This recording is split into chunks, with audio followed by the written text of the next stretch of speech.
Oh, hello. I'm on the wrong screen. Here we go. Now I'm on the right screen. Greetings, humans. How are you doing today? My name is Guy Royce, and welcome to Redis Live. Redis Live is, well, it's where we stream Redis stuff live for Redis. It's all about Redis. It's live. It's Redis Live. Actually, we just got done with one stream. It's This Week in Discord. We do it every Friday at, I think, starts at 1 o'clock in the afternoon Eastern time, which is where I'm at, which makes it the most important time zone.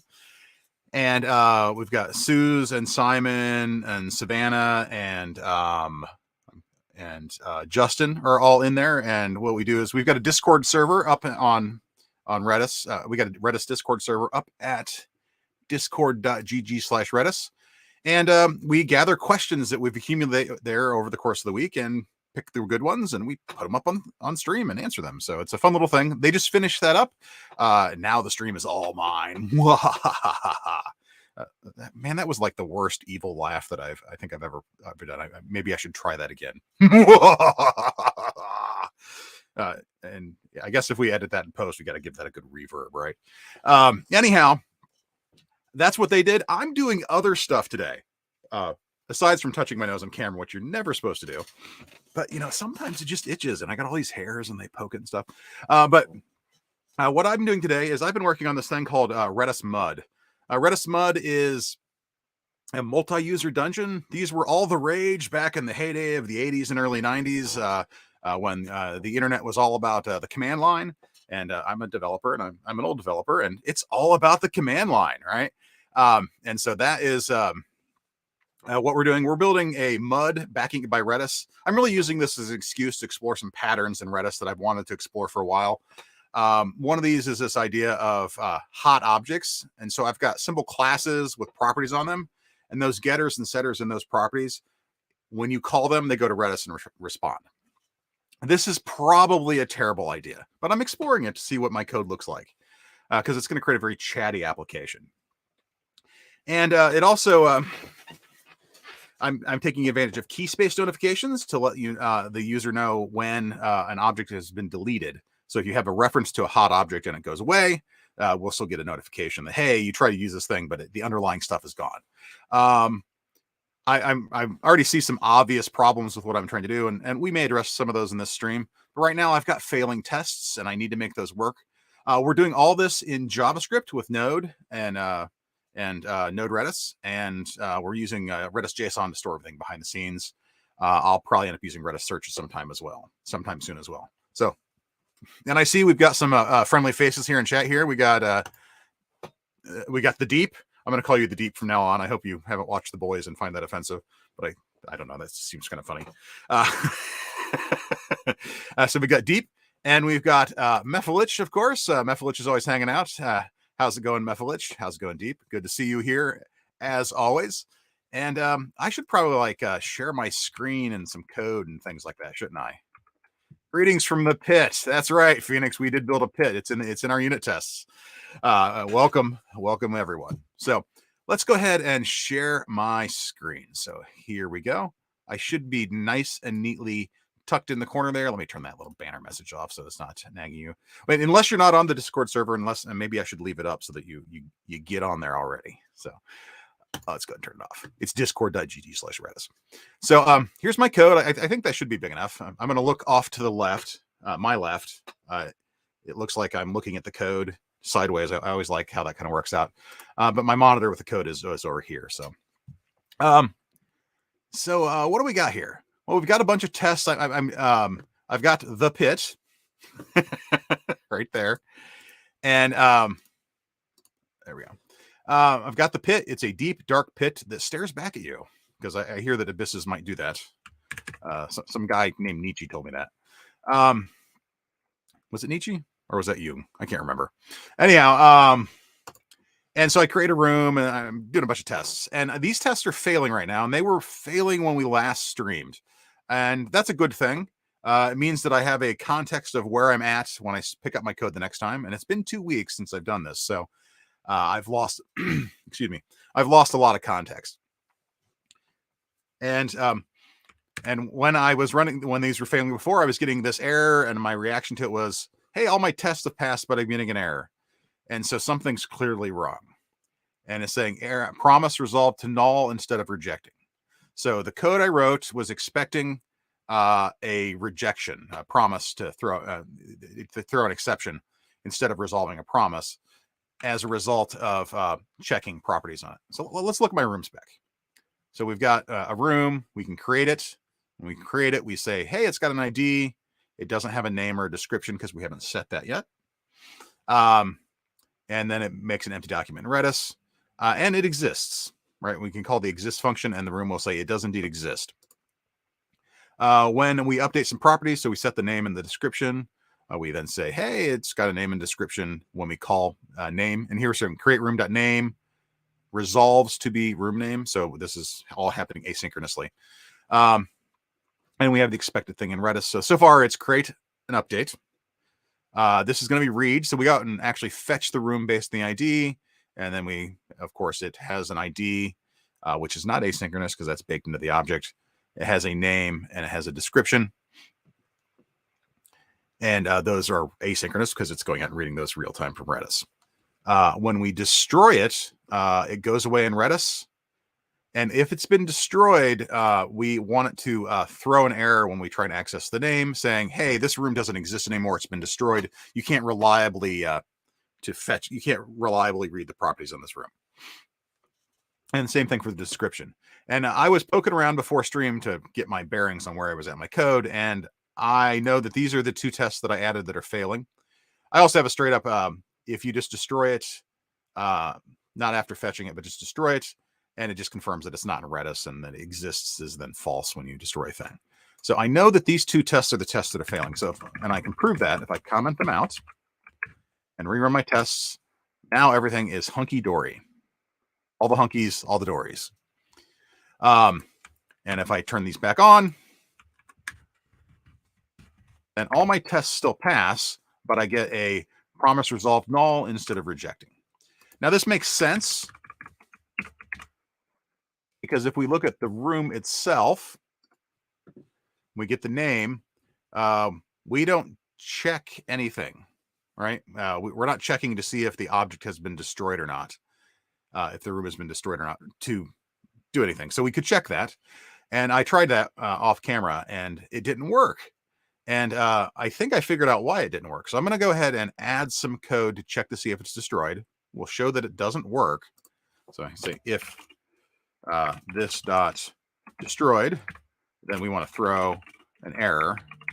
And we're just going to say foobar. That way we can see that our test is going to do kind of what we want. Let's do it down here too. Let's see how that changes our errors. Still resolves to null instead of rejecting. So this isn't throwing an exception here. It's still getting down to this code here and returning null. And I think the reason this is happening is because of how destroyed is being set. Destroyed is being set by key space notifications. So here, when we start this object up, we duplicate our Redis client, we connect, and we subscribe to a key space notification that is the room ID, the key that contains the room, the information for this room. So, and if it's deleted, then we set destroyed to true. And this line of code is probably never getting run. And that would be because my test and my code and my Redis instance right now does not have key space notifications turned on. By default, Redis does not have key space notifications turned on. You have to turn these on by default or explicitly. So I have up here the wonderful web page that tells you all about key space notifications because I can never remember the command. And so I'm going to turn them on and see if my test changes behavior. And if it does, then I'm going to write something in my test to turn them on explicitly so that I don't ever forget again. Okay, so Deep's got a question here. It's a little off topic, but I'm good with that. We can go off topic here. Just one question. Let's say I have multiple sets and I'm deleting keys from those sets, members more specifically. You'd be deleting members from those sets, and you're using multi to do it. So if any deletion from any other set, any of the sets fail, do all the operations fail or only? Okay, so this is a scenario where you're looking at, I've got a set and I'm going to say, I'm going to remove an item, remove an item, remove an item. So SRAM, SRAM, SRAM. And I want to use multi and exec on that. If those deletions from that set won't fail,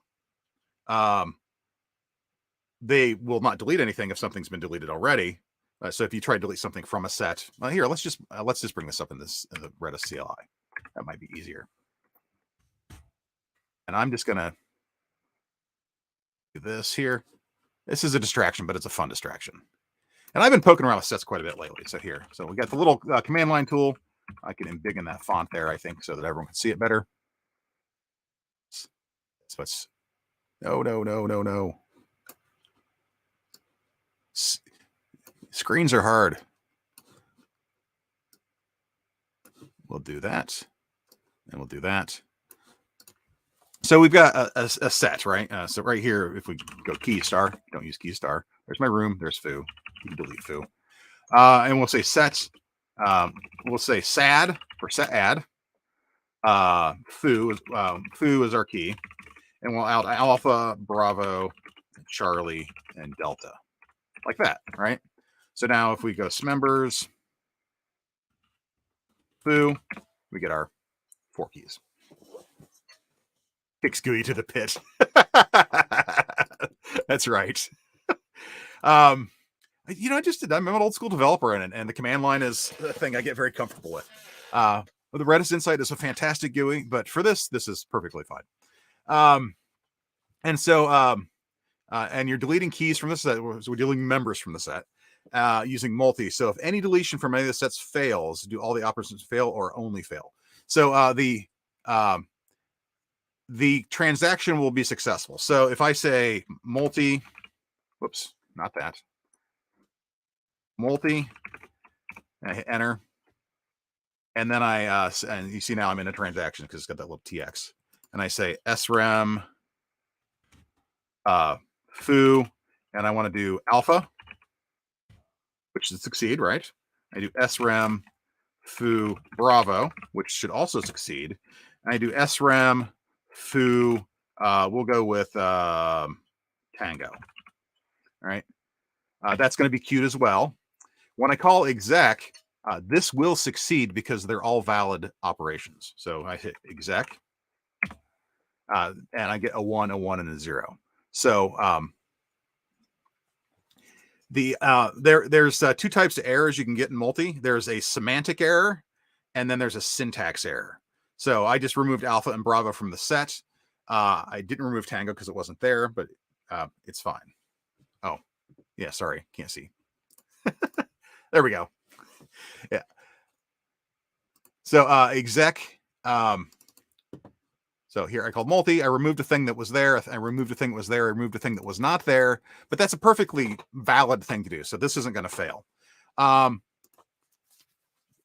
this is not really an error per se, but it's arguably a semantic error as opposed to a syntax error. Syntax errors will cause your transaction to fail. So if I say multi, and then I say srem foo Charlie, and then I say srem foo, that's a syntax error.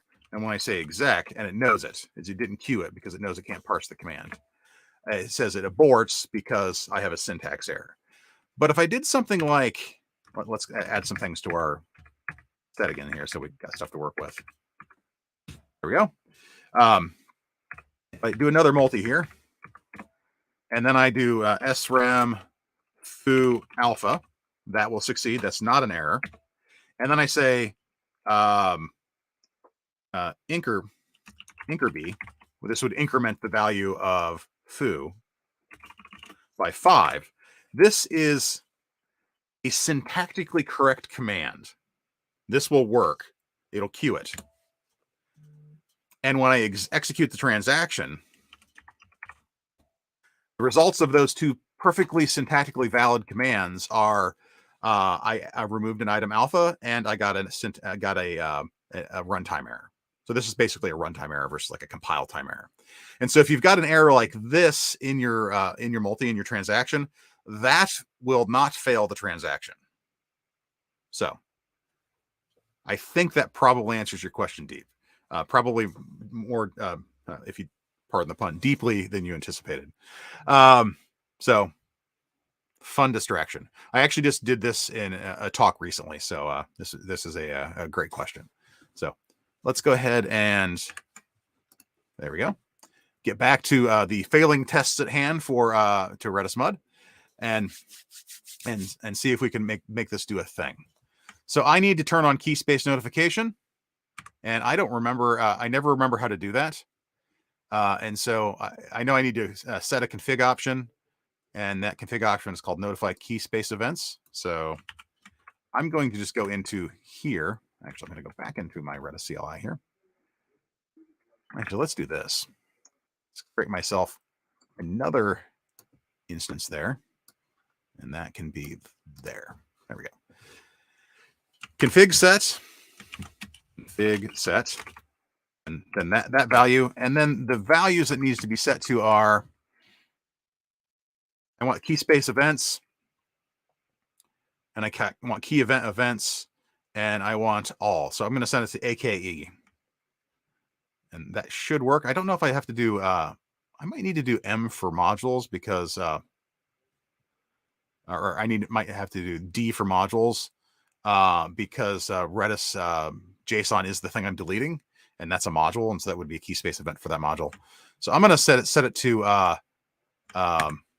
AKED 8.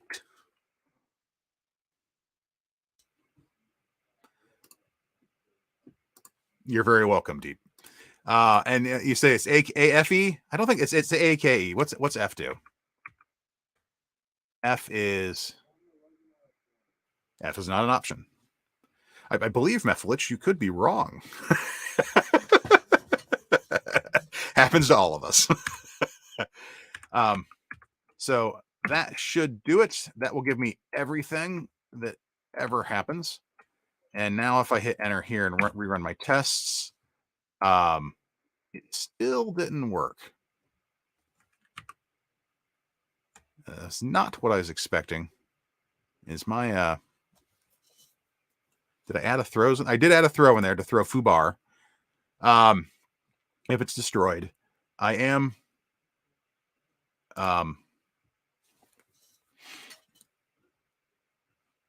let's see. We duplicate our client, we connect, we subscribe. That's right. Nothing to see here. Move along. Well,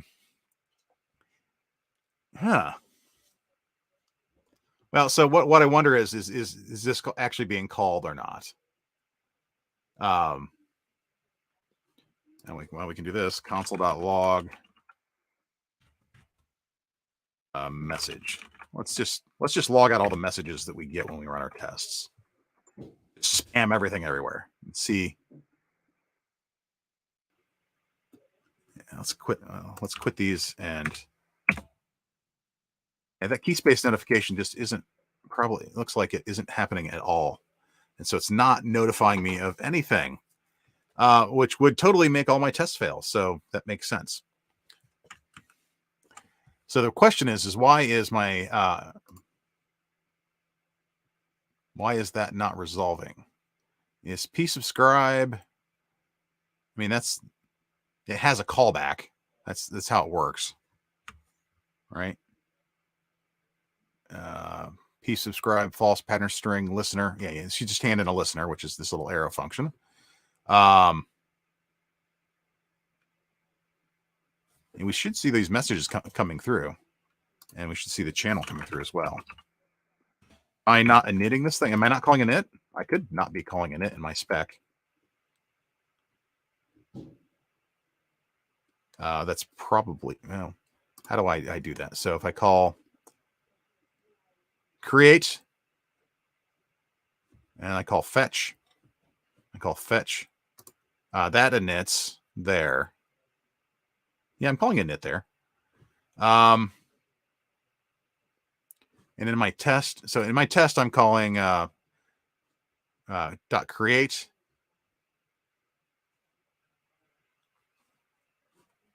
Down here, In the test that's failing, I'm calling fetch. And I'm assigning it to fetched room. So that should, so if I go into fetch here, room.fetch, and pass in the ID, and it waits to see if the room exists. If it doesn't exist, it returns null, but it does because I've created it already. And then it returns a new room with that ID, and then returns and calls a init. And init then up here should duplicate the Redis client that's global, and then connect to it, and then immediately subscribe to key space notifications matching this pattern for this room. Is my key space pattern correct? Maybe my pattern's wrong. That could be what's breaking here. Let's poke around with that idea. Let's just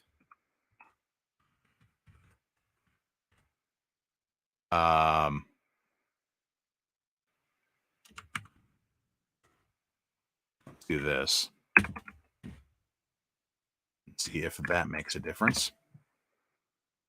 Doesn't. No, that's not it. Let's get even more aggressive. Let's launch everything. Well, there's certainly so delete messages are coming through.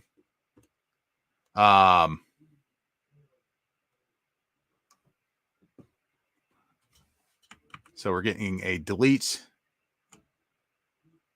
So we're looking for underscore key space at 0 underscore underscore colon room colon that.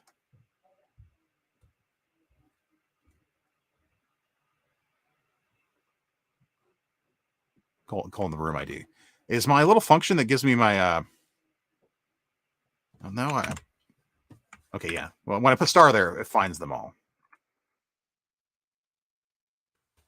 Do I have to like do delete? Is it like this? Okay, so this is just a pattern problem. That's good.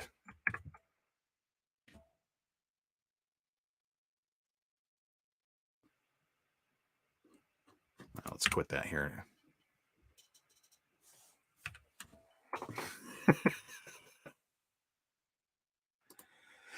Well, we can't fight in here. This is the war room, Phoenix. So, does the test wait for the message to arrive? It does. It does. At least I think it does. I think I just have the pattern wrong, because when I switch to this pattern, I see them, right? So I see all the messages go by. I think I'm just doing it wrong. Right? Yeah, and see here, I got a foo bar that says, "Hey, there's a delete," and so it is doing the right thing. I just need to get my my pattern correct to match what the actual notification would be, and it's saying the notification should be this colon, and then that. That's probably what it is. Double underscore. Yep. Yep. But as a wise man once said, shush, nobody's seen that. Let's see if that is better. Okay, so it is. I'm now seeing my delete messages come through, so that's good. And it's saying the message is delete, and then I'm setting destroyed equal to true. So this seems like it's working. My tests still aren't passing, but we are getting closer. Isn't that great? I feel so good that I'm closer. Promise resolve null instead of rejecting. That's still an error.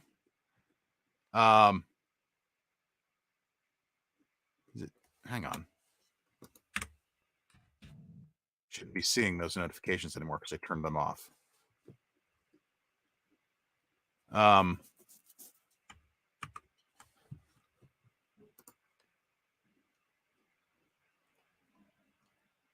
You should be throwing error foo bar. So now we've got the next fun problem.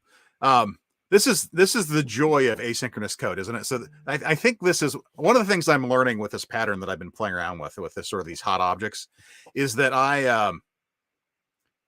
it's a lot of asynchronous code, and it's hard to reason about. And I think that's probably a warning in its own right. The fact that I've built this thing and I'm having trouble thinking about it probably means that it's harder than it needs to be, maybe. Excuse me, a little soda break there. Or I'm from Ohio, so we call it pop, but the rest of the world is perfectly. It's okay if you all want to be wrong.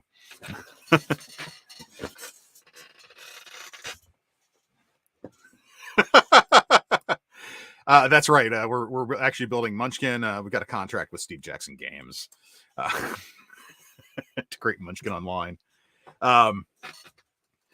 Is there Munchkin Online? There probably is a Munchkin Online. I wonder if they use Redis. Exactly. We're going to loot the room. But this should be saying it's destroyed when I try and access that property, and it's not.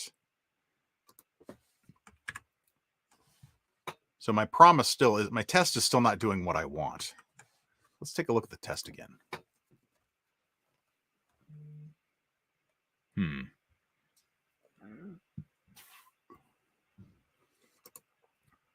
This is hard. Why is this hard? I've made this hard for myself, haven't I? Because it's acting like it's not getting the. Okay. It's acting like the key space notification isn't happening. Well, let's go ahead and log the message and the channel again. Let's see if it shows up. It does. Do I get something? And the message is delete, and then this dot destroyed is true.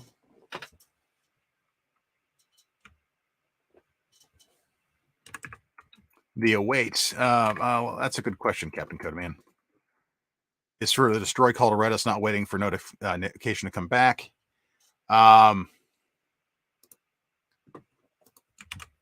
In the spec here, because init is actually async. Well, no, yeah, it's async because you got to await on the connection. Once it's connected, it does this, and then there's just callbacks. And my okay, so I'm calling await fetched room. Yeah.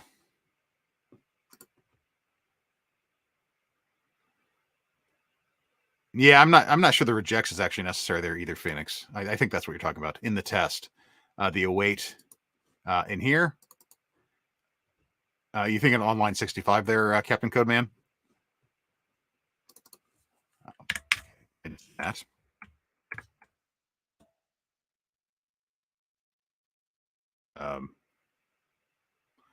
Expected function to throw an error. See, I gotta await that function before it's going to throw something. The promise is erroring, not the function itself. Theory: if you await a delay after the destroy to give it a chance, it will work. Up here I call destroy, and I await that to finish. Oh yeah, because it might not be getting. Oh yeah, because it's not getting the notification from Redis yet. Yeah, that's very possible. So what you're saying is I need like a sleep here, right?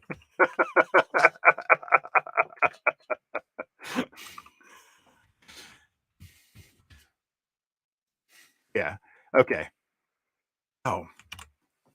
Yeah, that's got to be what's happening. That's the only thing that makes sense is because the code is probably working.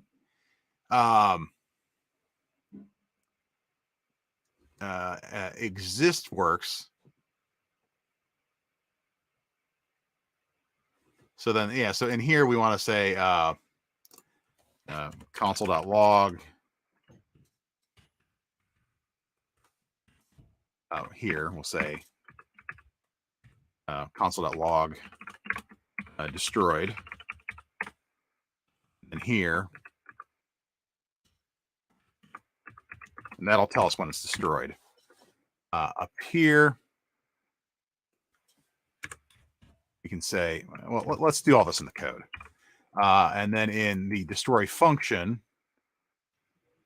we'll say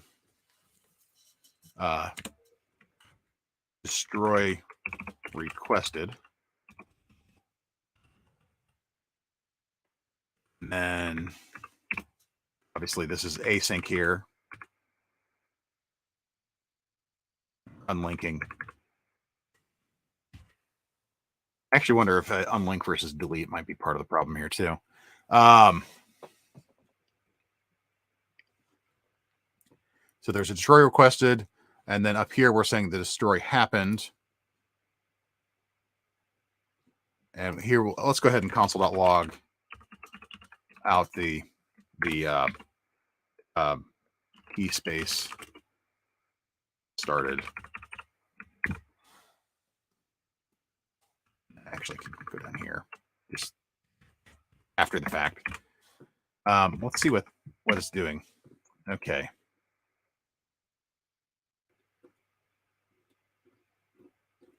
Oh, there's going to be a lot of these. I really just need to run my one test probably.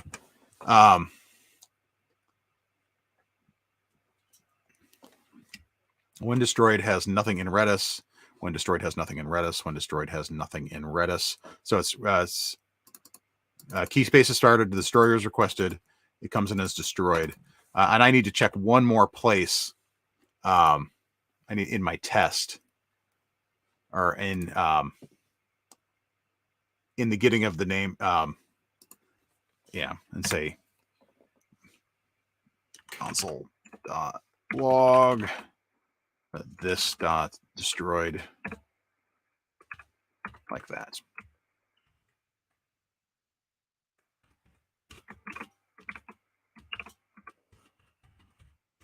Dead dude. Otherwise, there we go. Let's see what that does. Yep, that's the problem. So when the property are updated, when destroyed, has nothing in Redis. It says key space started, missed me. And then the destroy is requested, and then it's destroyed. Hang on, that's not what I actually expected. That's not what I expected at all.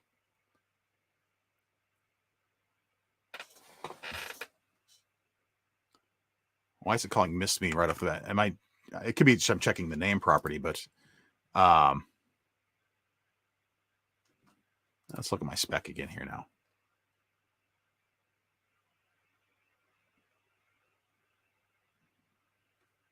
Yeah, I'm calling fetch room.name. It probably hasn't gotten a chance to actually process any of these messages because destroy requested comes in when we call .destroy.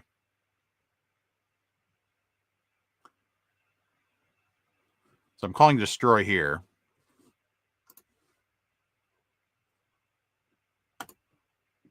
And that's just calling room.destroy up here. Or wherever there it is, static async destroy ID. That's destroy requested there. And we call unlink.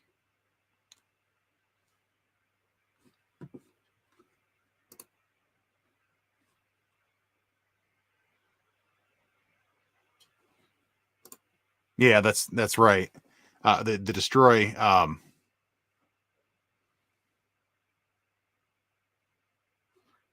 absolutely it would be flaking slow. Hey Rich, good to see you.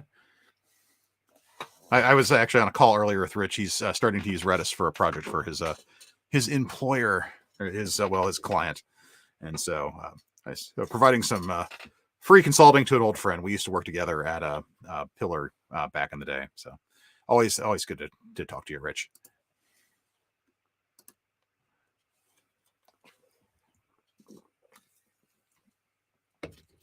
Yeah, that's really the thing that needs to happen. This actually indicates a deeper problem, though, which I think is in my design pattern, Captain Codeman, which is that using key space notifications to create hot objects is it's sort of intrinsically a little bit risky, right? I mean, we're fetching a thing, we hang on to it. We might be able to use key space notifications to so rather than this might actually work better, because one of the problems we're having here is that I want the key space notification to come in and destroy. My test is not checking that it's happening fast enough. And what could happen, because of the way I've designed this, is that there's a window where the object hasn't been told it's out of date yet, that it points to something that doesn't exist. But when I call like get room, get name, it's going to try and hit Redis, and then it's going to get null back because it won't find something, rather than this doesn't exist. And I'm actually starting to think that this is a terrible, terrible, terrible pattern. That's what I'm starting to conclude. Yeah, and it would be nice to make these mocked, but I think there's actually a deeper problem.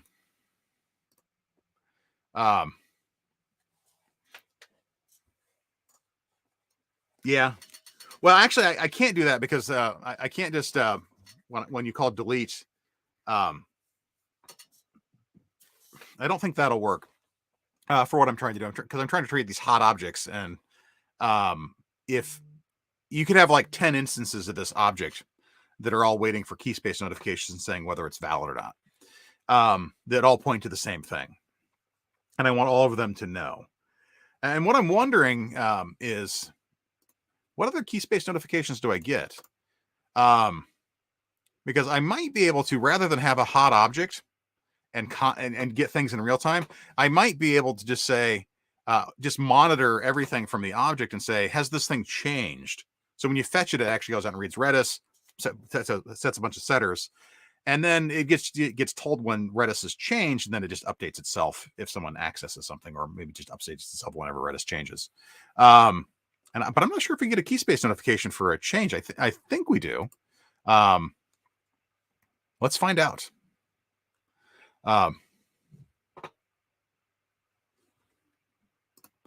Yeah, exactly, Mephilich. Exactly. That's what I'm thinking too.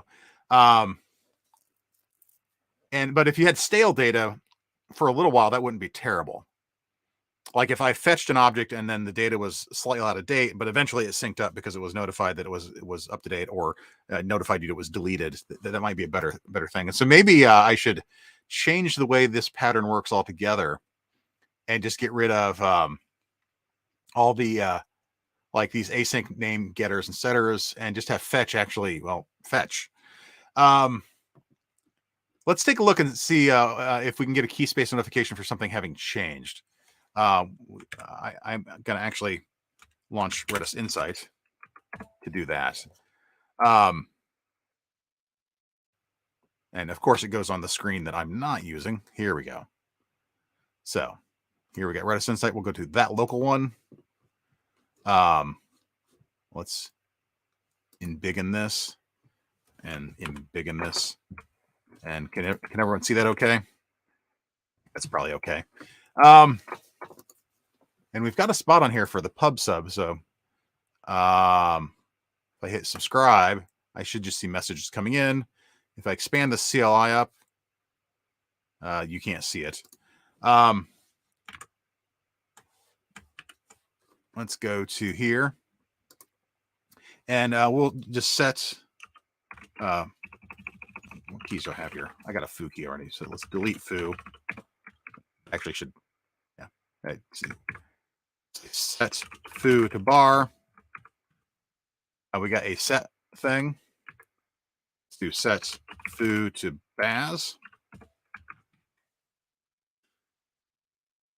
That generated another set foo event, so it is getting updates. Let's do one more. Let's do a JSON.set, because that's the thing I really care about. Am I going to see the all the good JSON things? So we're going to have just flush all. There we go. Flush it all. Let God sort it out. So we'll say JSON.set foo.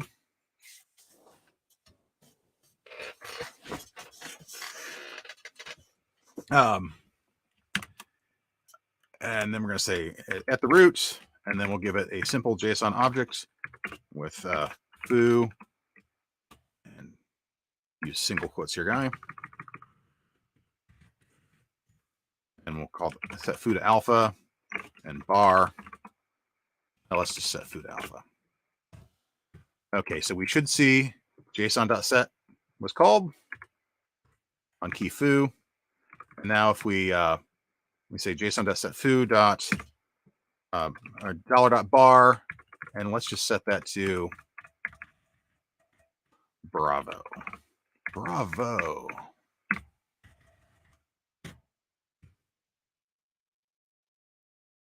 And yeah, we got another JSON.set having been called on foo there. So yeah, we totally see those notifications. So we could just create objects that are notified when they're updated.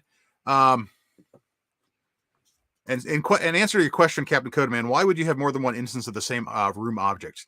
Well, my thought was this could end up being distributed across multiple nodes, and then you can use the pub sub mechanism to communicate cross node.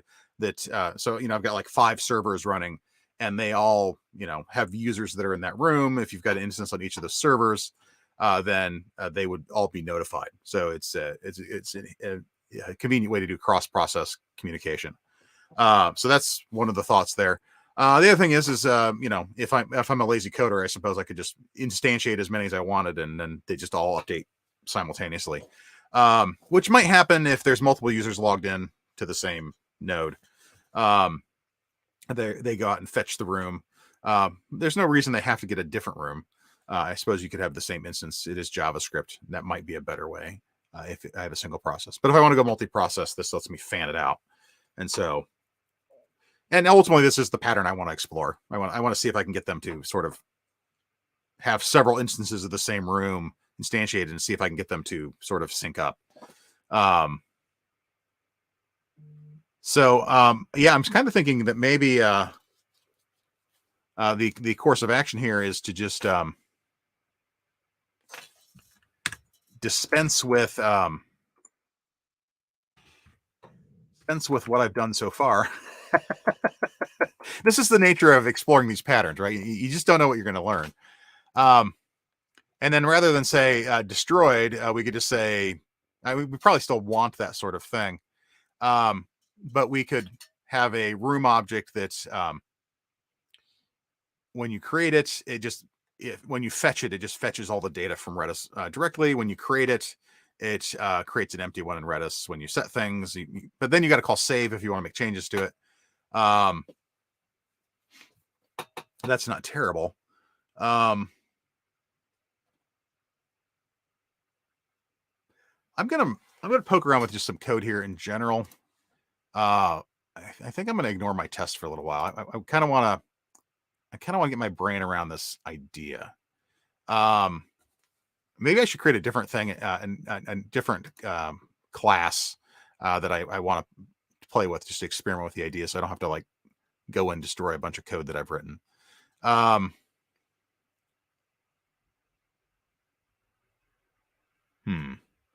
I'm still gonna have the problem with the test of it. Hey, it changed in Redis. My tests are still going to be brittle. It doesn't actually solve that problem. Oh,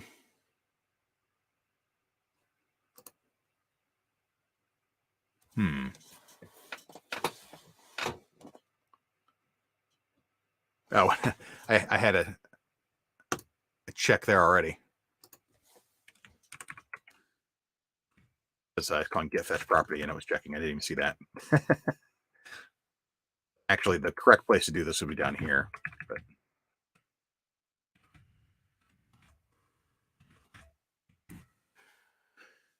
because this then calls JSON.set and does all the stuff. Yeah, I'm not sure how I want to proceed here. Pit food for proof of concept idea. More like pit fool. I'm a pit fool, ain't I?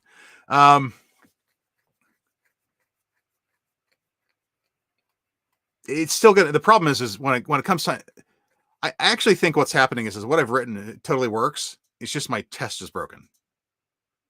I think that's the heart of the problem is my test isn't waiting around for PubSub to send the message through. Because Redis is going to do that when it does it. And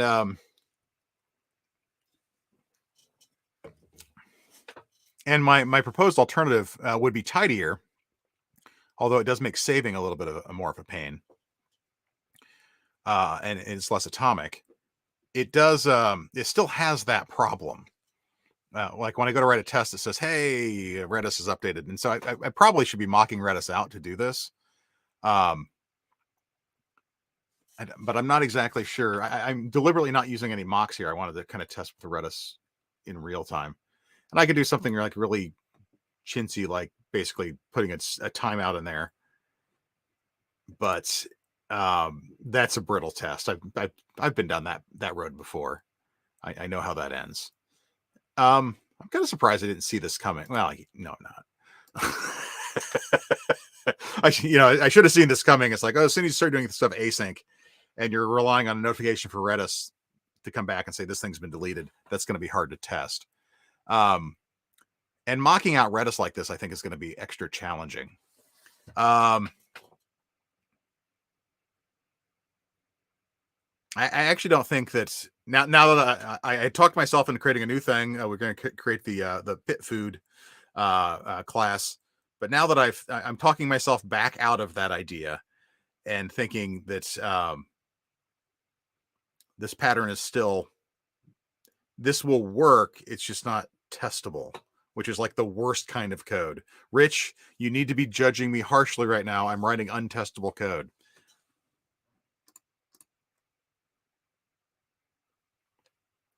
Set the destroyed flag on the call to destroy so it doesn't need to wait for the notification.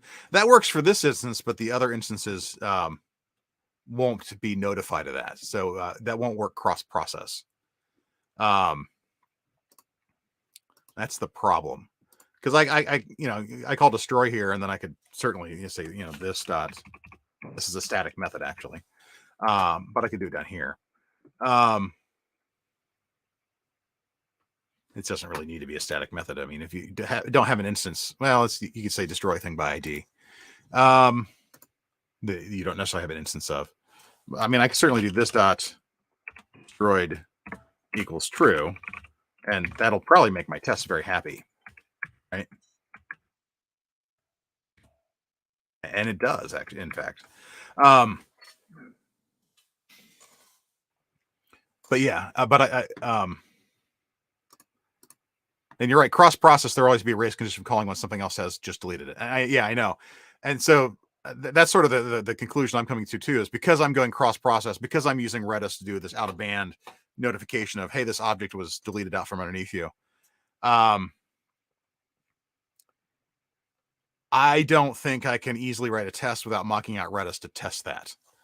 But that is the behavior that I want out of the application. So I don't actually feel like figuring out how to mock all this stuff out on stream, because that'll be me reading documentation. And I don't think we want that. That'll be me reading a lot of documentation. And I don't think anyone wants to watch that. So, but yeah, if I do that, on Redis Insight, get out of my way. Let's fail again. Yeah, makes perfect sense.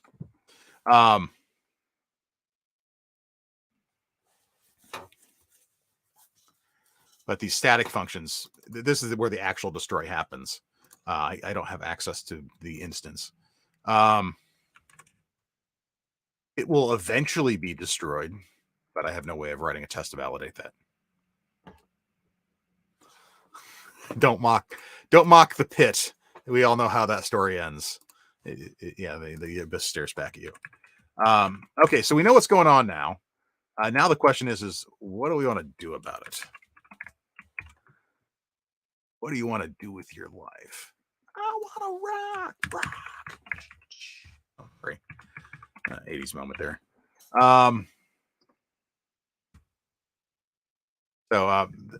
So this is fundamentally untestable, short of mocking.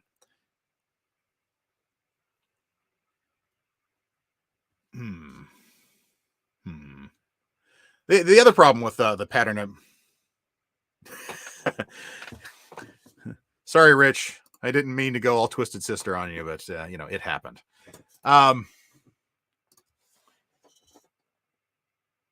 Yeah. So the question is, how do I want to test this? Do I just want to politely ignore it and say, sure, this code will work. It'll be fine. This is fine. I know better than that.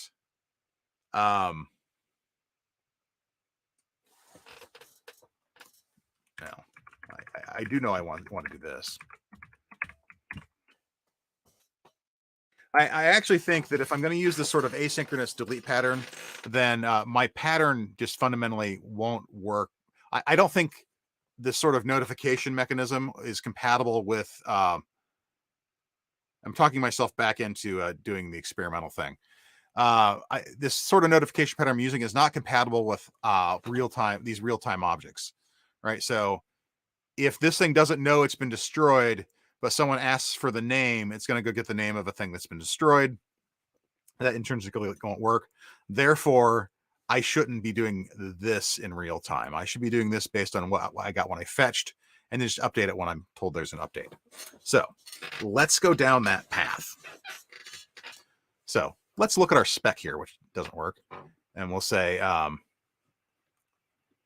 room spec, when created, creates a room, and it doesn't have a name or a description, but it does create it in Redis.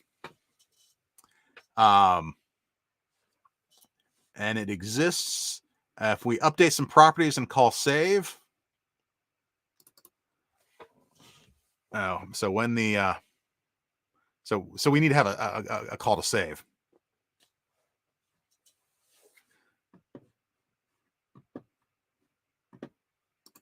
Oh yeah, sorry, Mephilich. There's about a 5-second lag, and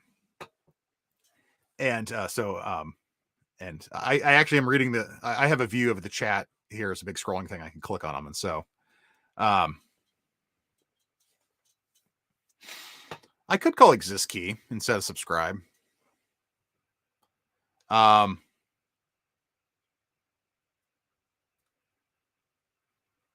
an interesting idea. And say, well, does the key for this thing exist? If so, yes. If not, throw an error. It does mean that every single time I check a property, I'm making two calls. But I'm also already making a lot of calls.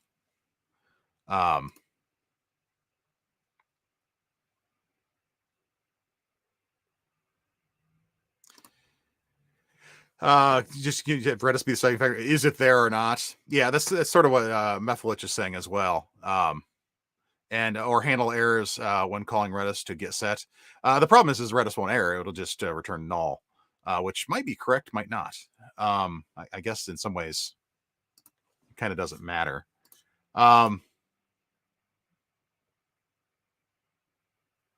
Yeah, I think I'm going to go down the path of just using key space notifications for these objects, so they know when they are when changes have occurred.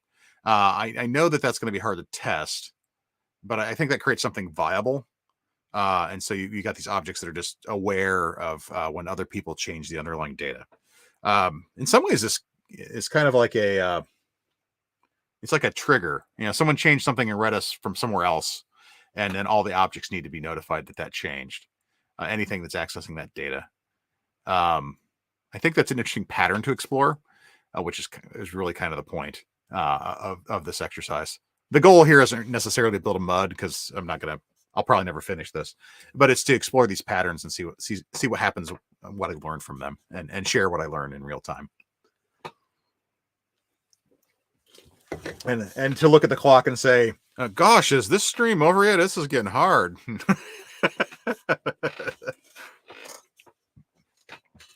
Yeah, but yeah, in this case here, Captain Codeman, Redis isn't going to give us an error. It's just going to JSON get and JSON set the properties that I'm looking at. And I actually find I thought it was a neat idea at the time, but this whole property accessors being async gets really annoying. It clutters up your code. So let's go ahead and, okay, so it's there. So let's go ahead and say await created room save.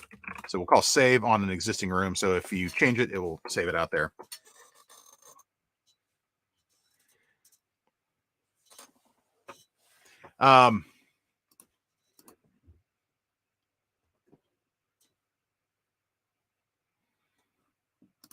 Handle, okay, it could be chatty slow versus working at object level. Yeah, that's kind of, yeah, it is very, very chatty. This whole async property, you read the properties one at a time.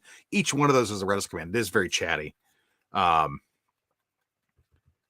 a flaw in the approach.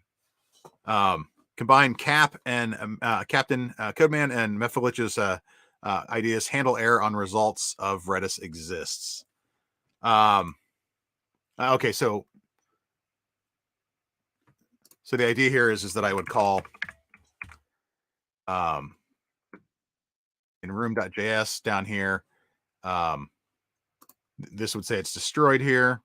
But down here, I could also say room doesn't exist. Like I could actually say if it's destroyed, then the room doesn't exist. But otherwise, I could say room dot exists this dot id, which is going to be, is it this dot exist? Do I have a I've only got a static version of that.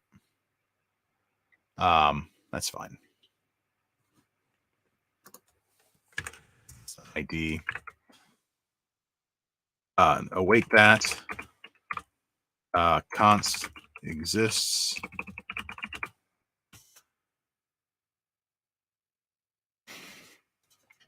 And then if it doesn't exist,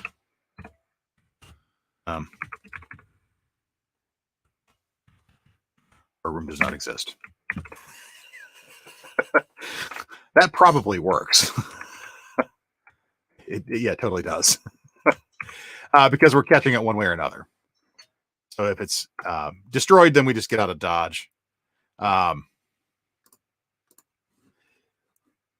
But then in a way, then we don't really need the key space notifications to do that. Because we're just checking Redis all the time.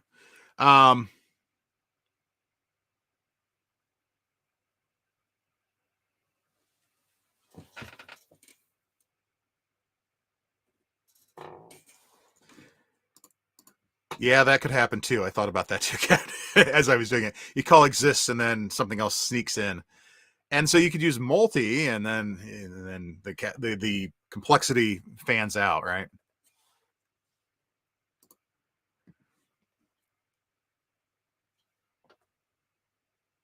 Yeah, well, we could do that too, but sometimes like I'm doing JSON here, right? And so if I've got my key here, right? I got my foo. So I say it's json.get foo $.bar. Okay, that exists. It's got a value of Bravo. I get $.baz, which is not in my JSON document. It's going to return an empty array. If I go to a key that doesn't exist, I'm going to get nil. Oh, yeah, that works.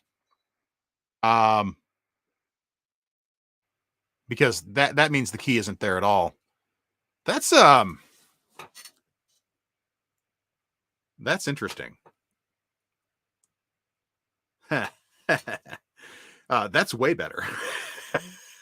I can just get it, and because of Redis JSON, if you query a key that doesn't exist for a JSON document, it's going to give you nil. But if you query a value that doesn't exist, you get an empty array. That is totally exploitable. That is what I'm going to do. Screw all this key space notification stuff. It's a big pain in the butt. It has its values, not for what we're doing here today, not where we're going. So we don't need to call exists. We can just call get. And then if it's nil, okay, one last question here. What happens when I call json.set on something like that doesn't exist? Because I think that gives you an error. If I go json.set bar $.baz, and I try to set that to Bravo, Charlie. We'll go with whiskey. I like whiskey. That gives us an error. New objects must be created at the root. So if someone deleted it and you tried to set it, it would give you an error as well. We'd have to catch that error. And then we can say, if we get nil back, let's try one more thing here. Let's do in foobar, let's set Baz here in our document to null.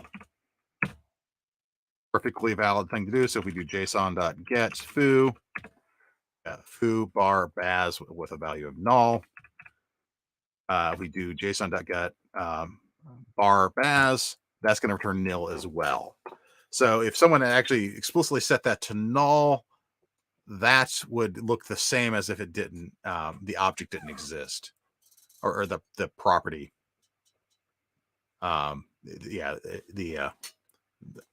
It was missing. But if we get something that isn't on there, and we really shouldn't be shoving null into our JSON documents anyhow, so I think we can get away with this. And so we can, if we get a call get and it returns null, and we call set and it throws an exception, we will just catch that exception, and that'll be that. And so let's get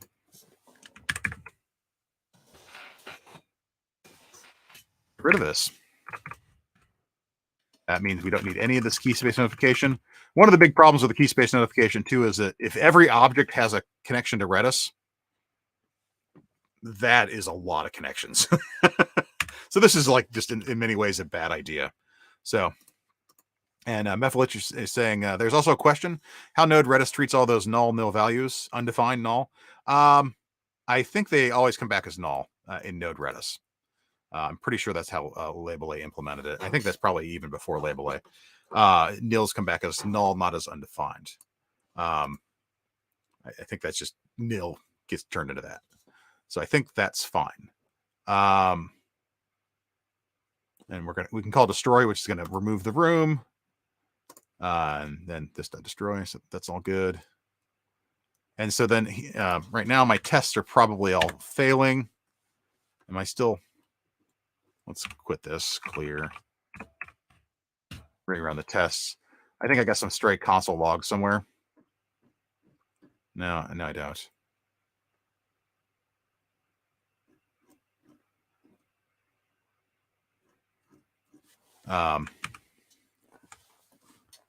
Let's update my spec here. So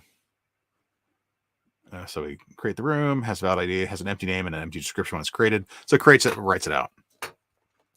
And it is expecting created room.name to be null, not undefined. Creates an empty document in Redis. So then we have a document with just the created room ID. That's all it's got in it. Exist resolves to be true. When the properties are updated, we set the name, we set the description, has the expected name, has the expected description, has the expected document in Redis. That's probably all passing. When we fetch it, again, it has the things we expect to be on it. When we destroy it, Redis is now empty. And then it should complain that the room was destroyed when checking the name and the description. And if we just explicitly destroy at the higher level, same deal.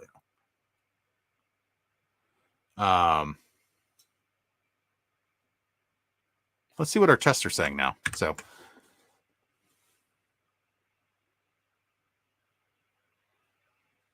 I've got errors in my sessions.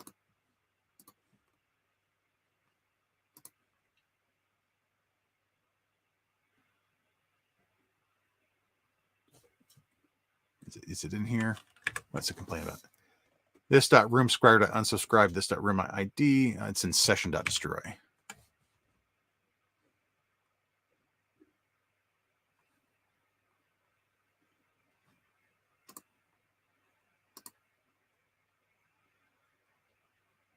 What's it complaining about there?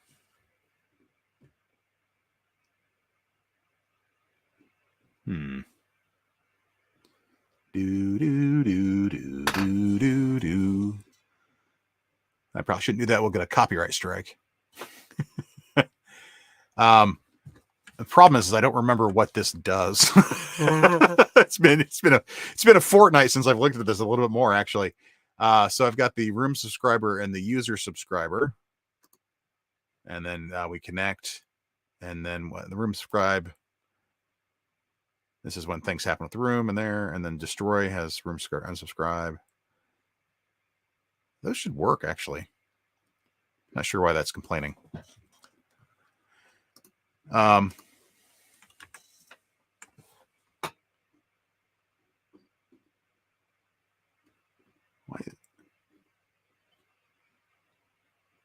The only tests that are failing are the room specs, which are what we should expect. Let's just go ahead and implement it and see if the error goes away.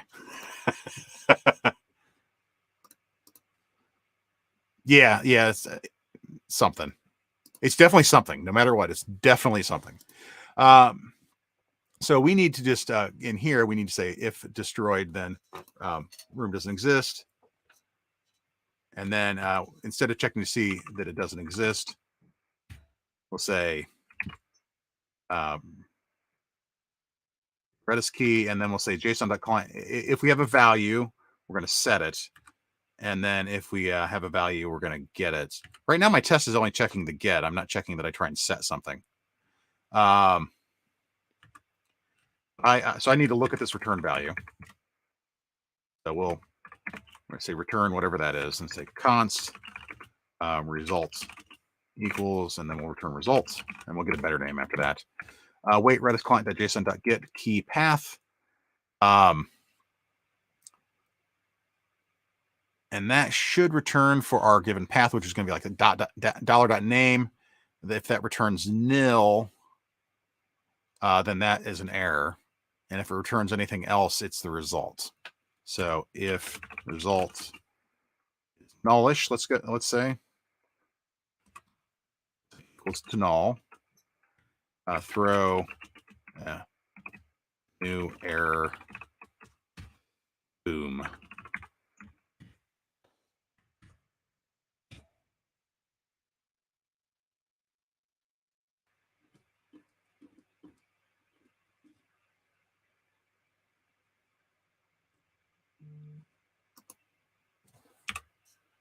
Okay. A bunch of false positives here. I should get an error saying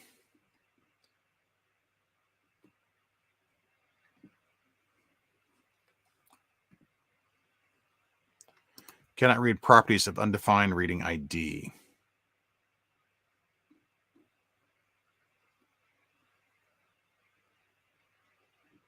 That was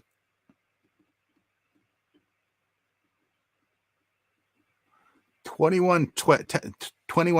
21 tests failed. That's a lot of failures, isn't it? Do I have something more systemic going on here? Surely, whatever I change shouldn't be doing all that. Well, I got rid of the init function. Maybe this, where's init called? Yeah.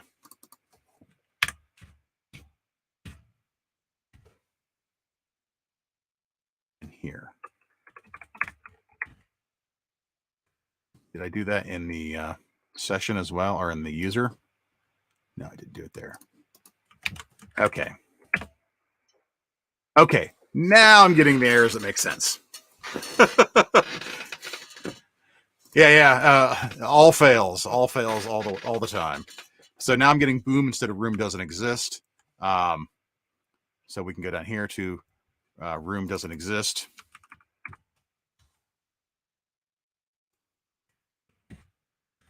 Now I'm getting all passes. Okay. Neat. And if you call destroy, destroyed is never going to get set. That is not asynchronous anymore. And neither is that. Just creating a new room.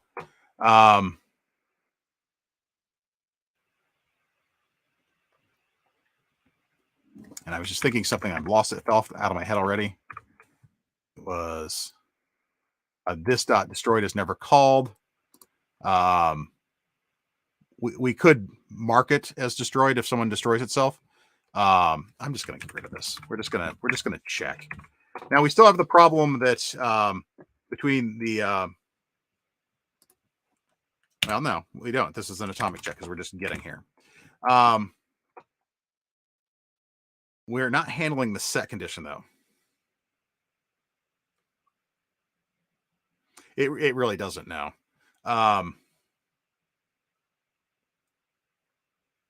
And so we could make that more efficient. But I before I do that, I want to go into the spec here and say, if you've destroyed, when destroyed, it complains that the room was destroyed when checking the name and the description. It also needs to complain that the room was destroyed when setting the name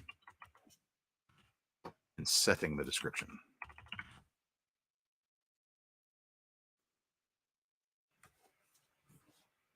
And we'll set room name and room description.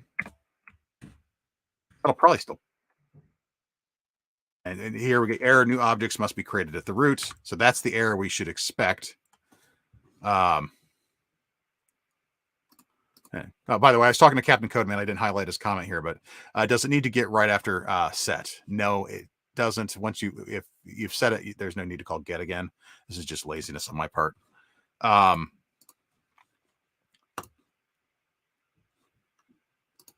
So if the value is that, else, do the other thing. So we'll say let result.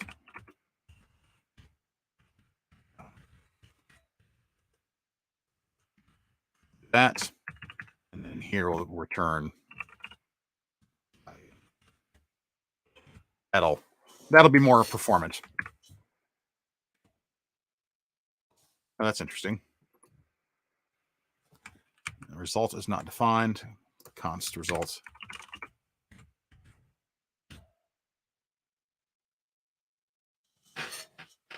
And then we got the error, new object must be created at the root. So we need to catch when we call this. Odd.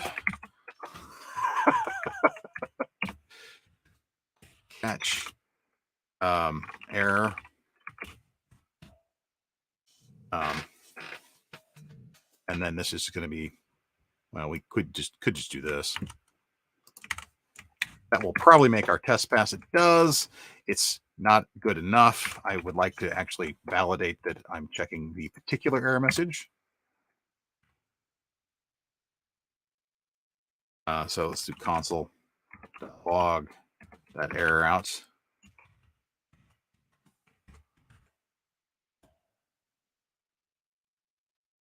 Error, new object must be created at the root, and this is an error : reply. Is there any better way to do this? If error dot message equals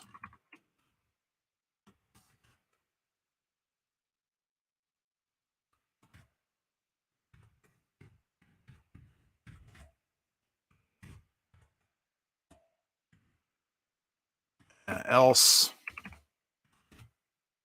This turns into like an unexpected error. I'm just going to let the unexpected error bubble up.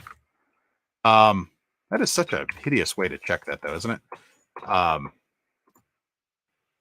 Error handling isn't necessarily JavaScript's strong suit.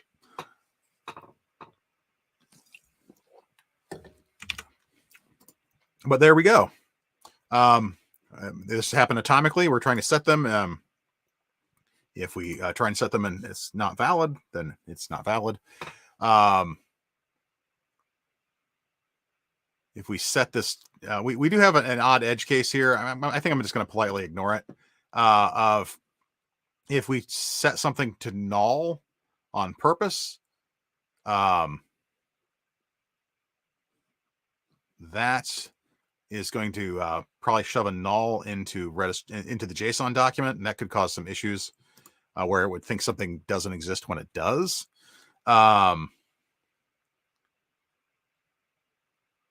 Because right now I'm getting, yeah. So when I say, wait, this fetch property $name value, so that's calling the getter done here. So I get fetch property.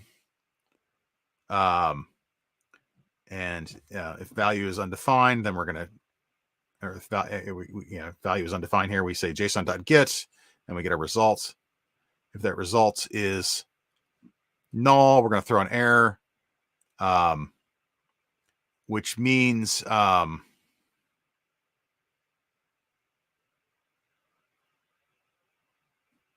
otherwise we're getting an what is that returning there?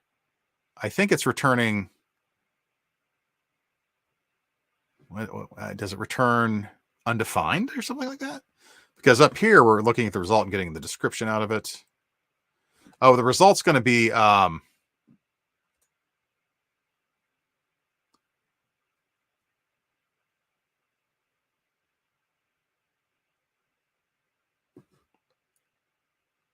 it's okay. The result's going to be all these key value pairs of the things that are in there. And so we're looking in the result and the description. So this is returning an empty object or it's returning null. So it's either empty object or null. And but this could return null if we set a null in there. And that would, okay, this will totally work. So this totally works. I'm sorry, I'm rambling. I'm going all over the place here as I sort this out in my own head. So this will work with the odd scenario of if I set something to null in there, because what's going to happen is it's going to say when you go to fetch that null value, the thing that's been explicitly set to null, it's going to fetch the results of json.get as an object with the fields with your queries on one side, or the properties you queried on one side. Actually, it's just a JSON. It's just the JSON object.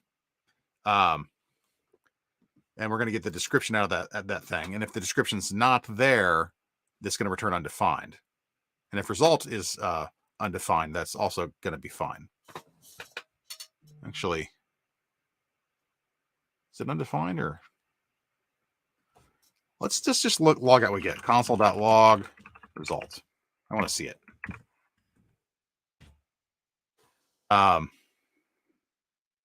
Yeah, so we get an object with the name. We get the JSON object. This is the JSON that we're storing in Redis back. We're getting the key, and path is going to be $.description, but it's actually returning the whole thing. That's actually, why doesn't that do what I think it does? Because the path is here, and that's going to be $.description. So if I pass in $.description, wouldn't I get like just this bit here?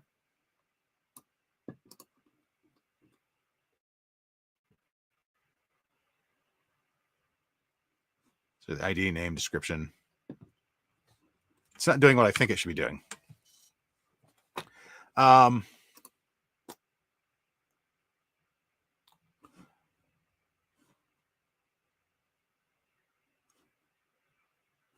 Let's do this.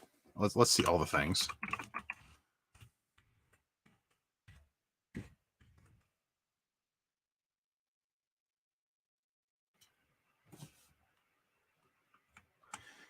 Yeah, I would have thought saying for this room and getting that field, like if I do this from in here,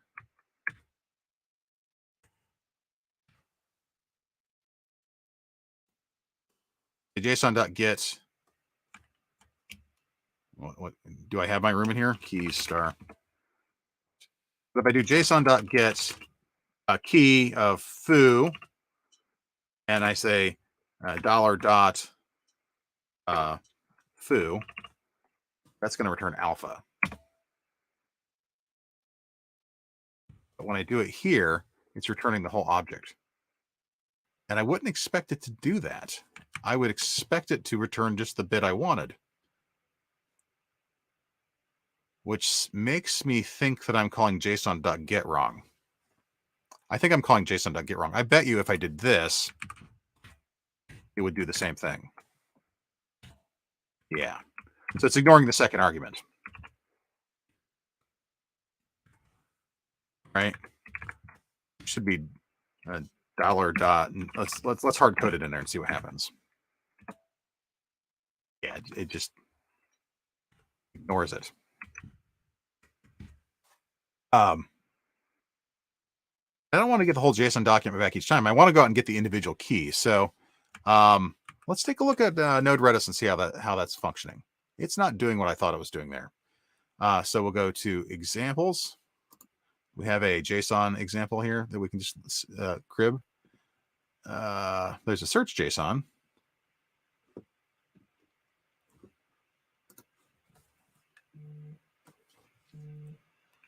Let's go to packages, JSON, and then lib and commands, and we'll get get. Look at the spec here. Yeah, got to do it like that. That is, you got to pass in the path inside of curly braces there.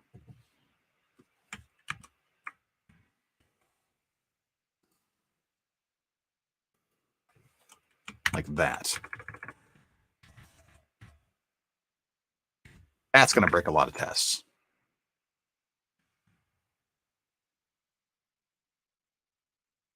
As we get, so now when we query this, we get an array with our value in it, or we get null.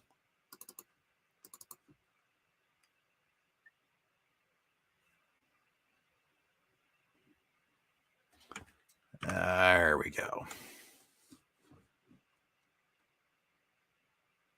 So if we get null back, that means that the room doesn't exist. And if we get results back, so we probably just really want to do this. That will probably make all our tests pass. 4 of them. A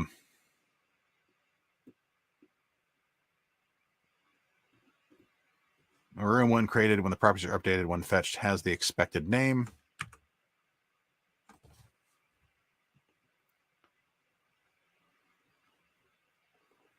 I bet you JSON.path has the same behavior, or JSON.set.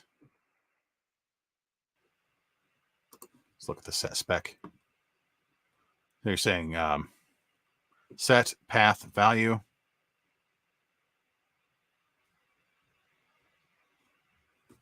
Okay, so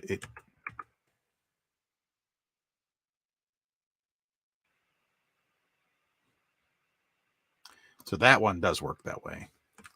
Okay, so which tests are failing? When the properties are updated, has the expected name, has the expected description. So I updated them and it didn't get it back. Okay, so my updates are failing.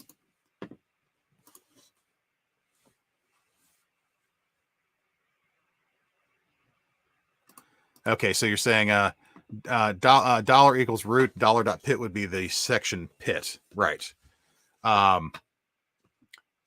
So in here, I'm going against this object. I want the name property. I want the description property. Exactly. Yeah, that was my intention. I want to go out and grab the distinct things, and then I've got path. No, this will work. I mean, it's just syntactic sugar for the same thing. Just a little shortcut so you don't have to do the repeated thing in JavaScript. So what it is the update is not working. So my update is broken because when I call update up here, when the properties update, so I set the name, I set the description, and then when I query them, they're coming back null when they shouldn't. But so that's either that could be an empty name and description. That's correct.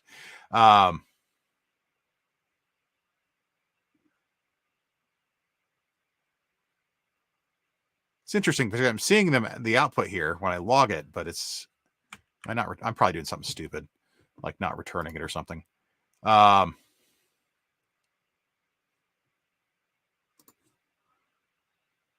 So here I can get the key path results, return result sub 0. It's saying, there's the key, there's the path, here's our result. That should have. Now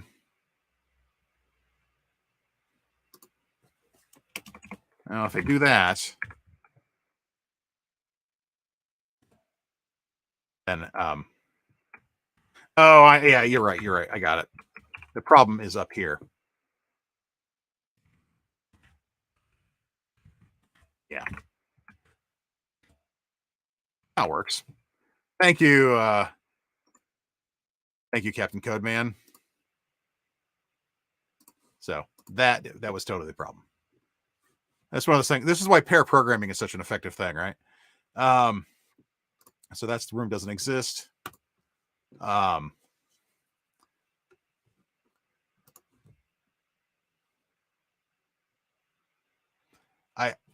This is working. It's got some flaws in it still. It doesn't do exactly what I want, but we're close. Let's get rid of the console log there. That way I can actually see my test results. I kind of want to I want to break this up because this function here is long, and I do want to handle the condition where the result itself is actually no. Do I need this even?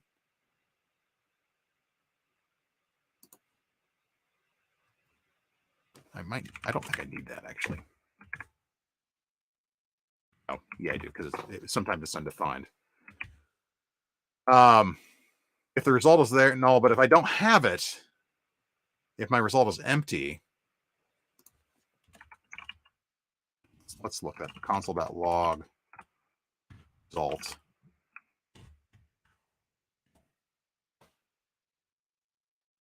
Yeah, so when I have an empty name or an empty description, that's going to be empty.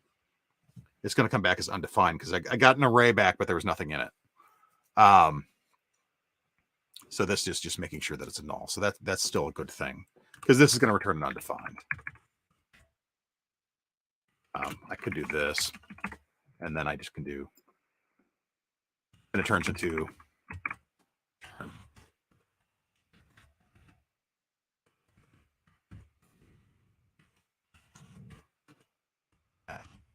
goes a little tidier. That still passes. Yeah, I can think or type or talk one at a time. I can type and talk. Actually, I can't type and I can think and talk at the same time because I think out loud a lot, which is what we're doing right now. That's sort of the whole point of the streaming is for me to think out loud in front of y'all. I'm just going to vomit out whatever's in my brain right in front of you. I will fall into that category sometimes when I'm typing, where I will type what I'm saying. But so I got two things I want to do here. One, I want to handle a scenario where I try setting something to a null and then I get a null back and not an error. So I think I want to test for that. And the other thing that I want to do is I want to break this get fetch property, which actually should be set fetch property, not get fetch, into a couple functions because this feels like a function and this feels like a function. This is kind of a long function. It's a little hard to reason about. Can remove the await in the properties methods. Yes, I can. Thank you. Less is more. Because this is async and it's returning an asynchronous thingamahoochie. Just make sure that is actually true. It is true. That worked. So I want to add the behavior here. It says when the properties are updated, has expected name, has expected document in Redis.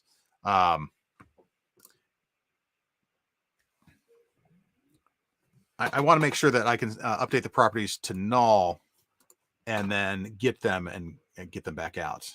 So where do I want to put that in my test flow here?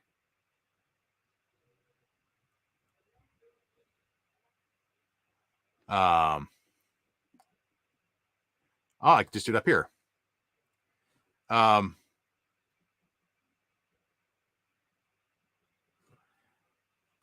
So we'll say when properties are explicitly set to null, has the expected name and description, has the expected document in this. So I'm going to copy pasta that.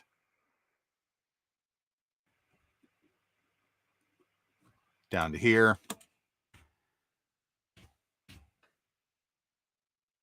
Did I put that in the wrong spot? When the properties are updated to null, so we're going to actually put a null in there. It has a null name. It has a null description. Resolves to be null.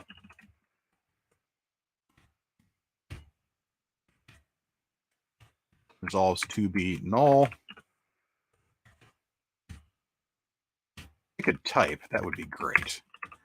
And has the expected document in null. In Redis, this should be null. And this should be null. My guess is that this is, yeah, and it's instead it's saying room doesn't exist. So that is that other scenario that I was worried about. So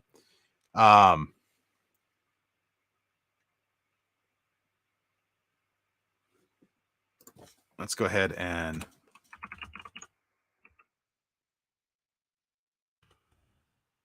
I'll log out the key, the path, and the result. Here again, just so I can see what's going on.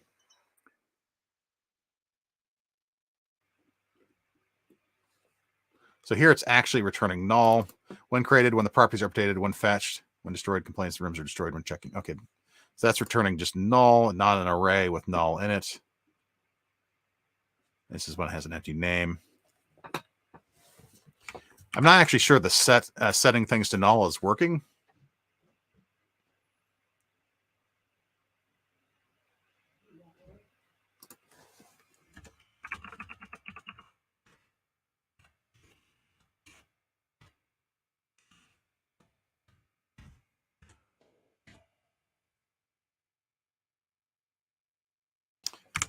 Let's add one more variable in there so we can do setting.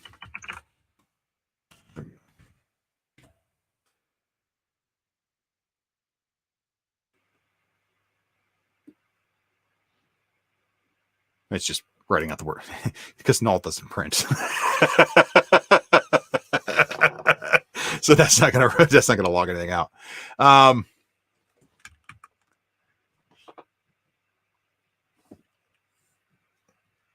Let's do this. Await JSON. Do a raw Redis client.send. Well, let's do raw send command. JSON.get comma key comma path.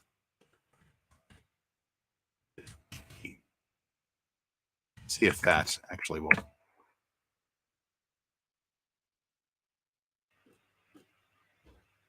I don't think that works actually. No, it's got a. Oh yeah, that is a better way to do that, Captain Codeman. Key path value. That is a better way. But I want to do send command. I think I got to pass in an array here.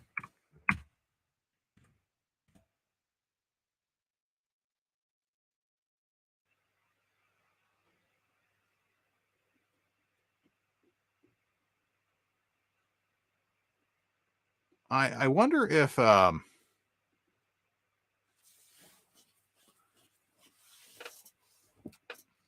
it's just not going to store a null.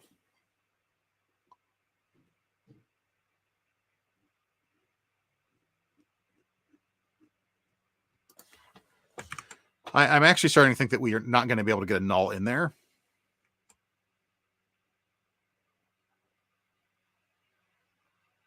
Like when we set it to null in our spec here.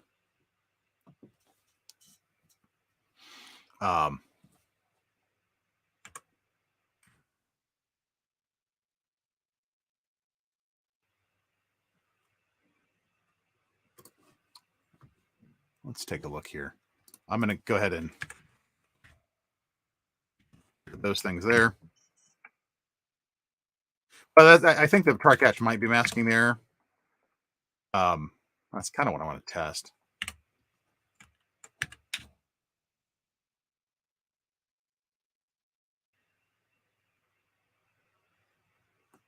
It's saying room doesn't exist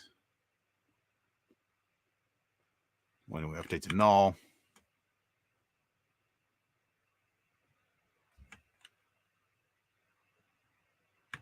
Hang on.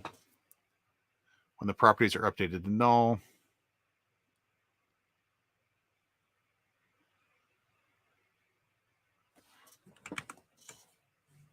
So yeah, the room doesn't exist is the result of calling this because it's going to return a null. Let's go ahead and comment out these tests and see if the other one fails.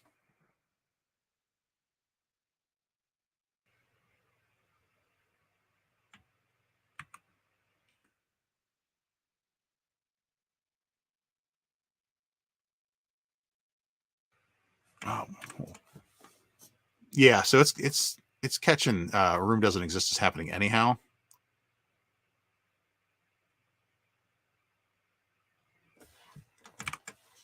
Even though one of these. So it's happening up here, probably in the name and description. It's happening in the before each word the try catch masking an error. I think that's what's happening here, and it's happening up here on line 99. And so in here, when we call here, we say if the value is not undefined, so null would match that check. We try to do this. And then I'm guessing it's getting an error because it's ultimately saying the room doesn't exist. So it's catching some error. Because it's hitting the error, new object must be created at the root. That can't be the error it's returning, though. Is my throw not working the way I think it should? Do I need to do that? That really shouldn't matter, should it? Do that just to be super clear. I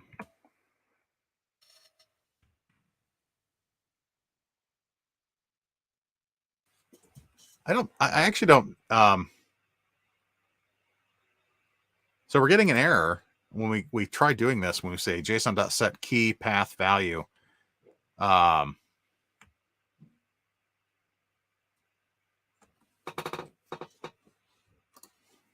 else. Thank you. But it's still giving me the error room doesn't exist, which is not what I was expecting. And it's happening in the before each, I think. Yeah, it's happening in the before each. So the room does not exist is happening up here where we're saying, where we're probably when we're setting the name. Yeah. If we don't set these things, of course, then that's, yeah, then it doesn't throw that error. So the setting of these properties is throwing that exception. And then when we set them, it's saying, try to do this, json.set key path value. And saying new objects must be created at the root, even though the object I'm messing with exists, right? It exists.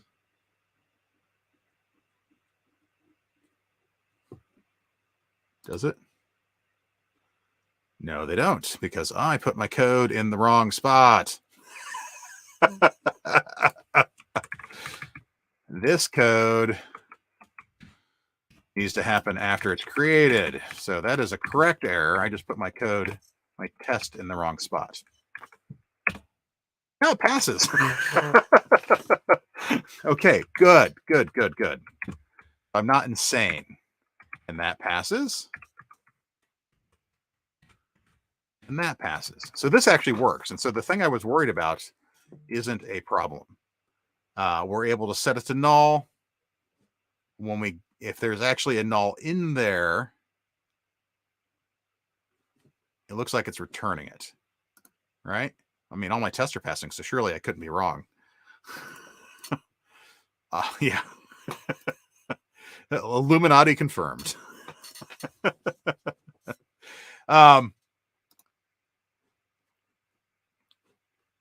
So let's do one last thing in here. So we're calling set. So if we get a result that's undefined, we make it null. But the results isn't null. So probably like if we do console.log results, we should be able to see the result of that particular test. Yeah. So we're actually getting an array with a null in it, which is what we want. So it will return the null inside of it. So cool. If we are querying a null, we've got a null. We're at null. I have learned a lot today. I hope everyone else has too. How are we doing on time? We got about 20 minutes left to go. Let me get another soda break here.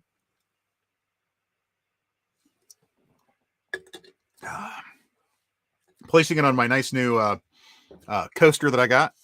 Here. We'll do this. There we go.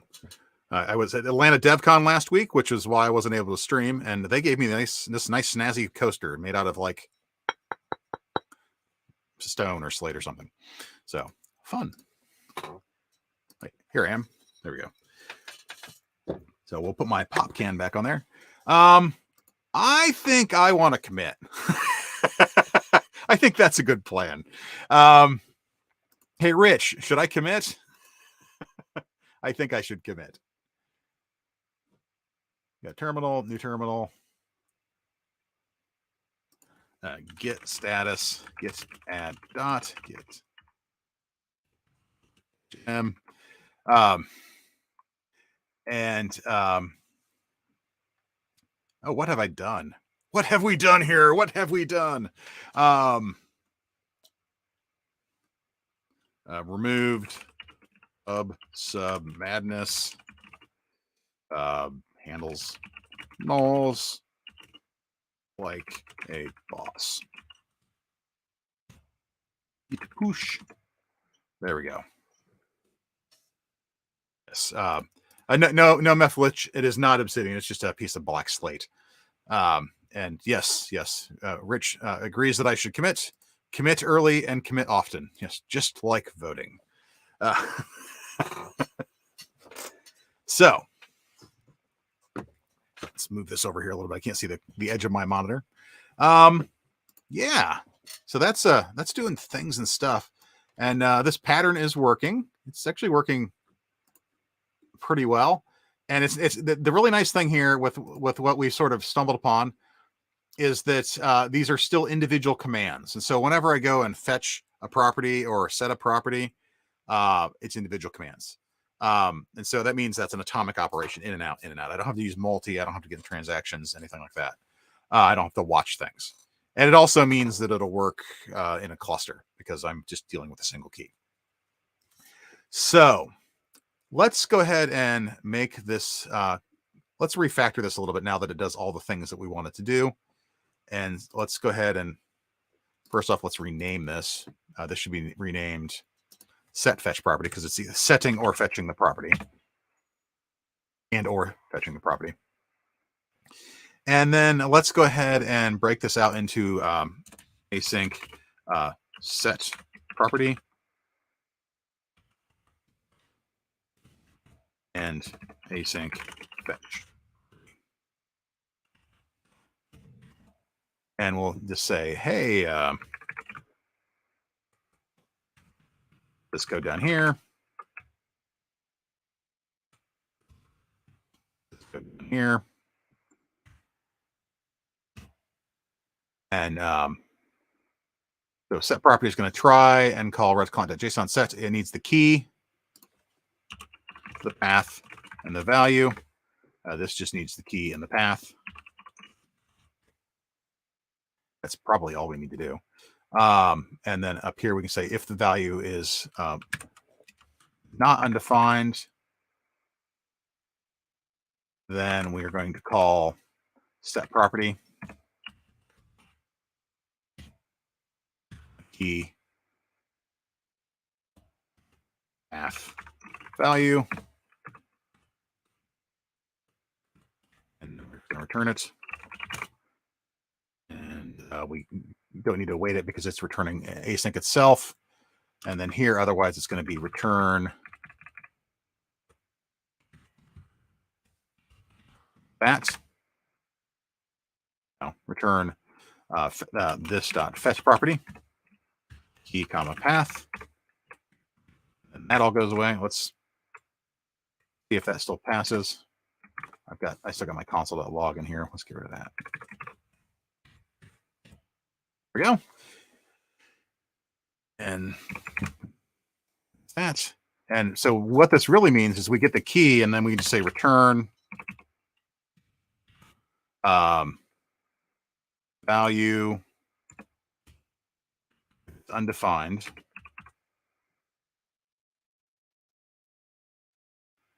If the value is undefined, then we're just fetching. If it's defined, we're not.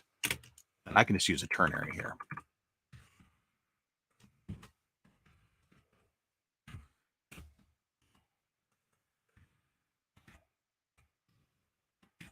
That.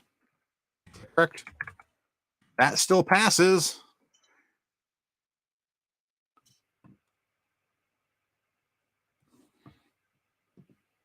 Oh yeah, I forgot about JSON get set.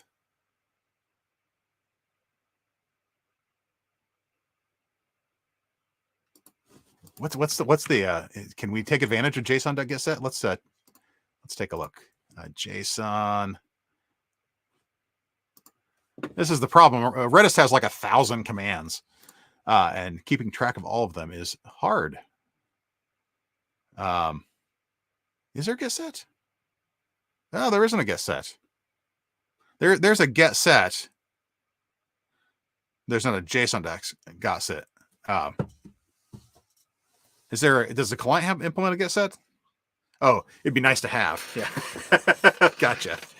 I suspect the reason that that's not there is because JSON.get can return more than one thing. JSON.set can set more than one thing. Or maybe someone just didn't think of it. Because in a regular string, you've got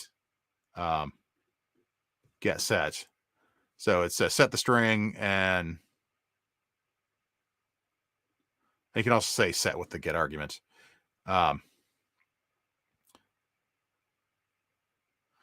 Set get returns the old value though, so it gets the old value and then sets it to a new one. So not quite what we're looking for, but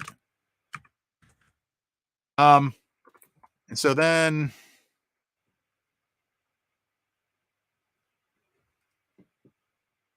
that looks okay. I suppose technically we don't need an else here. We can just do this. Better than else, actually. Syntactic sugar. We got our fetch property, our set property. Yeah. This doesn't feel too bad.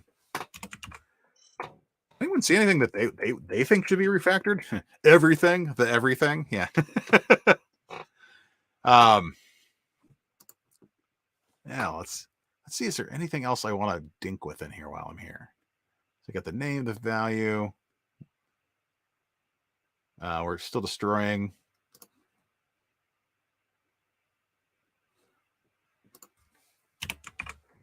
That line there. And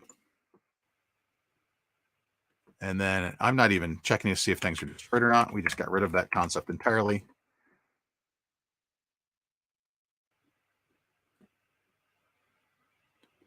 So I think, and make sure all the tests are still passing. They are. Yeah. I don't need async after set fetch property. Do I have an extra one of those?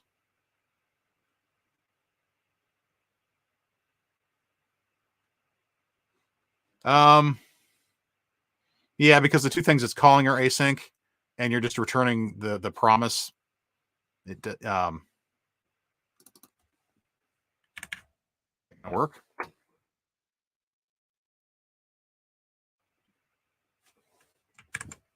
Yeah, that still works.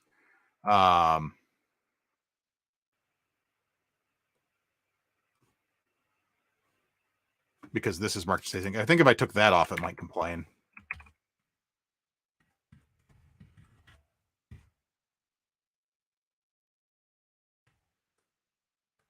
Doesn't, because I'm awaiting it anyhow, but I do feel like that should be marked async.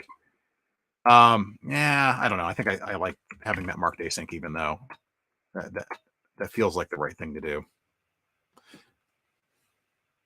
Exactly. The most trivial of things. I'm going to leave it there because it documents, and I don't think I don't know when it runs, if it actually does anything worse than that. I think that the compiler probably figures that out. The V8 compiler probably figures that out. Yeah, I'm going to commit this, and I think that is probably a good place to call the stream. So git status git add dot git commit -m simple refactoring and cleanup, because we're at 8 minutes until 4. I don't think I'm going to add anything particularly new to it between now and then. Yeah, it's the same if using TypeScript. So I think we're good there. Yeah, so cool. We did things and stuff, and we talked about sets and multi and everything too, so that to enlighten deep. And so yeah, let's wrap this up. Does anyone? I'll do some of the shout outs, the call outs, all the calls to action, the CTAs. I do want to thank everyone for helping out in chat. This is one of the things I really super enjoy about streaming is that, Captain Codeman comes on, Mephilich comes on, Deep comes on, Phoenix comes on, and then they help me out, and they help lift me up and reinforce my imposters. And no, it's a community effort. Everyone's participating. We're all engaged. That's the fun part. So thanks everyone for watching, of course. And if I didn't mention your name there briefly, Rich, then thank you as well. This has been a stream. So the biggest thing that I always like to shout out for or call everyone for is go out and check our Discord server. And I'm going to go ahead and hide my code here and just have my mug here. So go ahead and get on our Discord server if you're not out there already. Rich, you should get on our Discord server. It's a great way to get in there and ask questions about Redis. And since you're going down an interesting journey with get and set, you can ask all kinds of get and set questions there. I'm using behind the scenes here. I'm using Redis JSON. I'm not using Redis search yet, but I will be. And all of that is part of what we call Redis Stack. If you want to get Redis Stack, you can go out to redis.io/docs/stack. It'll show you how to install it. I'm running it as a Docker image. I think that's probably the most straightforward way to do it. If you're not following me on Twitter already, go ahead and give me a follow. I'm at Guy Royce, twitter.com/@Guy Royce. And for that matter, go ahead and give Redis a follow as well. We're at Redis Inc. I don't know if I have a link to Twitter's Redis there. Yeah, so go engage with all our stuff. And and I want to call out that, hey, Savannah is she just doesn't have enough Twitter followers. I think we all need to do our part and help her out. If we got to Savannah's Twitter page here, which I'm going to call her out here. She's like, Guy, no. If we got here, she is up to 45 followers. We need to fix that. So go and do that. And give her a follow. I've got a new message request. It's probably from someone that I don't want to talk to. You get those direct message requests, and it's like, greetings, human. I am a spam bot, and I would like to sell you Bitcoin. No, thank you. But yeah, so give Savannah a follow as well. And I guess the only other link I want to show here is this code is out on GitHub. You are welcome to go out there and muck about with it. It's at github.com/GuyRoyce/RedisMUD. At some point, this might end up on Redis Developer. I don't know, but for now, it's just on my repository. And last comment was, it fails. That's good. Now the last comment is simple refactoring and cleanup. So I see a couple comments here. Let me check them out real quick.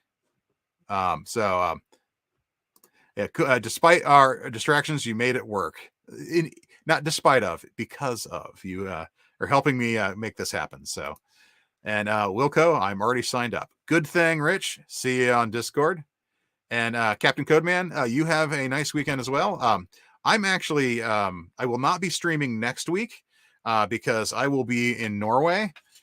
Saturday, I'm going to have a travel weekend. I'm getting on an airplane at 1 o'clock Eastern time and flying to New York, and then flying to Paris, and then flying to Oslo, Norway, where myself and Steve Lorello are speaking at NDC Oslo. They'll record the talk, so when we get those, I'll share those out on Twitter. I'll be giving my Dungeons, Dragons, and Graph Databases talk, so should be a lot of fun. But I'll be back the week after that, so we'll be doing this again in another fortnight. The week after that, I will be in the Netherlands and in Antwerp.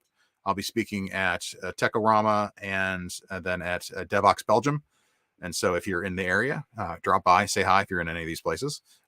Always happy to talk to folks.